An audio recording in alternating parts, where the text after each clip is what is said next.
Hi welcome to Lanka loop சேனலை subscribe பண்ணி bell ஐக்கானையும் தட்டி விட்டு நண்பர்களுக்கும் ஷேர் பண்ணி கொள்ளுங்க. வாங்க எபிசோடுக்கு போய்க்கலாம். ஒரு மனுஷனை பழி வாங்குறனாலும் தொடர்ச்சியா பழி வாங்கிட்டே இருக்கலாமா? அதுக்கப்புறமா அந்த மனுஷன் இருக்கக்கூடிய அதிகாரத்தை பயன்படுத்தி ரிவெஞ்ச் எடுத்தா என்னாகும் அப்படின்றது இது வரைக்கும் தெரிய மாட்டேங்குது. நான் இப்ப பேசிட்டு இருக்கிறது வைத்தியர் ராமநாதன் அர்ச்சுனா சம்பந்தப்பட்ட ஒரு விஷயம் தான். அவருக்கு எதிராக யாழ் போலீஸ் நிலையத்தில் ஒரு முறைப்பாடு கொடுக்கப்பட்டிருக்கு. யாழ் வைத்தியசாலை நிர்வாகத்தால் அப்படின்னு சொல்றாங்க. இருந்தாலும் அது பணிப்பாளர் சத்தியமூர்த்தி மூலமா கொடுக்கப்பட்டதாக நம்பப்படுதுங்க. என்னன்னு சொன்னா, எங்களுடைய வைத்தியசாலைக்குள்ள இவருக்கு அனுமதி கொடுக்கப்படல, அத்துமீறி நுழைஞ்சி வேலையாட்களுக்கும் இடையூறு விளைவிச்சு குந்தகம் விளைவிக்கிற மாதிரி ஒரு செயற்பாடு இருக்கு, தேவையில்லாம எல்லாம் பேசிட்டு இருக்காரு அப்படின்னு சொல்லி யாழ் போலீஸ் நிலையத்துல முறைப்பாடு கொடுக்கப்பட்டிருக்கு. அதனால இவரை கைது செஞ்சு விசாரிச்சு இவருக்கு தக்க தண்டனை கொடுக்கணும்னு சொல்லியும் அந்த முறைப்பாடுல கொடுத்திருக்காங்களாம். இதுக்கு முன்னாடியும் மன்னார் வைத்தியசாலையில கர்ப்பிணி பெண் ஒருத்தர் உயிரிழந்தது சம்பந்தமாக மன்னார் வைத்தியசாலைக்குள்ளேயும் அத்துமீறி நுழைஞ்சாரு, வேலைகளுக்கு இடையூறு விளைவிச்சார் அப்படின்னு சொல்லி மன்னார் வைத்தியசாலையினுடைய பணிப்பாளரால மன்னார் போலீஸ் நிலையத்துல முறைப்பாடு கொடுக்கப்பட்டு அதுக்கப்புறமா கைதாக்கி விளக்கமறியலையும் அவர் வைக்கப்பட்டார்.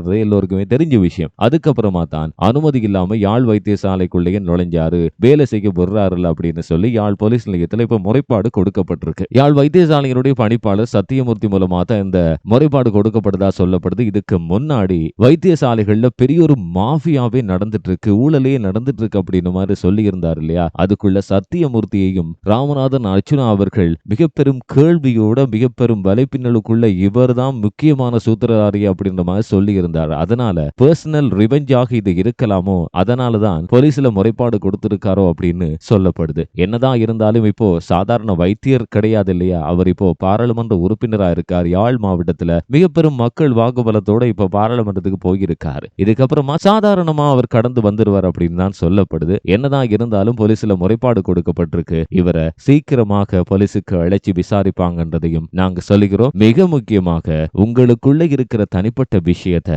நீங்க மக்கள் பிரச்சனையா மாத்துறது ரொம்பவே கேவலமானது. படிச்ச மேதாவிங்க இப்படி நடந்துக்கவே கூடாதுன்னு மக்கள் சொல்லிக்கிறாங்க. மீண்டும் ஒரு எபிசோட் மூலமா சந்திக்கலாம். பாய்.